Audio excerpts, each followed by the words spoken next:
They didn't even tell me when Grandma's will would be read. I found out from a neighbor, not my mom, not my uncle, not my cousins. You'd think after everything I did for Grandma, I'd be the first to know. But instead, they told the lawyer I wasn't emotionally stable enough to attend. Translation? They thought I was too ungrateful. They wanted to erase me from her life, even after I gave her the last years of mine. My name's Olivia. I'm 26 now, and for the last 5 years of her life, I was the one who took care of Grandma. When she fell and broke her hip, I moved into her house. When her memory started to fade, I made flashcards. When her family, my family, couldn't be bothered to visit even once a month, I held her hand, told her stories, and made sure she didn't feel forgotten. My mother said, "You're wasting your youth."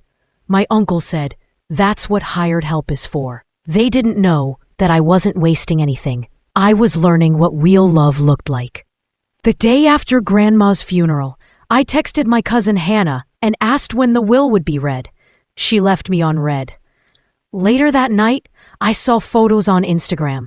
My entire family, dressed up, sitting in the lawyer's office with coffee and fake smiles. I wasn't there. I wasn't even invited. I called my mom.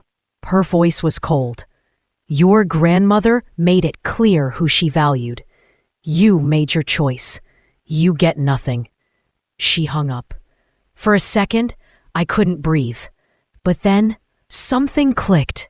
Grandma had always told me, people show their true face when money's involved. Watch them closely. 2 weeks before she passed, Grandma gave me a small wooden box.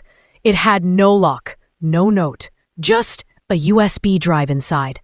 I didn't open it, not at first. I thought maybe it was a collection of old family photos, maybe letters, but now I needed to know.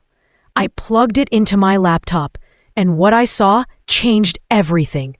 A video file, titled "For Olivia, Play Only If They Forget You." The video opened to Grandma, sitting in her favorite chair. Her voice was shaky, but clear. "If you're watching this, Olivia, then they tried to cut you out. I always feared they might. But I didn't raise a fool. I raised a fighter. You gave me your time when no one else would. You bathed me. You fed me. You reminded me who I was when I forgot my own name. So I made sure that the people who only saw me as a bank account would get exactly what they deserve. Go to the reading, no matter what they say. Demand your place. The truth will be with you." So I did. I walked into that lawyer's office like I belonged there, because I did. The room went quiet. My uncle looked annoyed. My aunt looked embarrassed. My mother looked furious. "You weren't invited," she hissed. I calmly pulled out a flash drive. "Grandma says otherwise." The lawyer raised an eyebrow. I handed it to him. He inserted it into his computer, and suddenly, Grandma's face appeared on the big screen TV in the room. Gasps. Silence. "Hello, everyone. I imagine some of ye are surprised to see me. If you're watching this, it means I've passed, and you're all wondering what ye'll inherit. Let me make it simple. Everything I own, the house, the accounts, the stocks, the land, goes to Olivia. You see, I watched ye all over the years. Who came to help? Who came only to take? Who visited when the cameras were off? Olivia never asked for anything, and that is why she gets everything. And before any of ye contest this, just know I recorded every conversation you had in this house." The lawyer clicked on a second file. It was a recording of my uncle laughing, saying, "The old woman won't remember. Let's just say Olivia doesn't want anything." Another clip, my cousin saying, "If we guilt her enough, she'll walk away." One by one, their lies exposed by Grandma herself. They turned pale. My mother tried to interrupt, but the lawyer raised a hand. This will is final. Olivia is the sole beneficiary. I didn't say a word. I just stood up, nodded, and walked out of the room they tried to erase me from.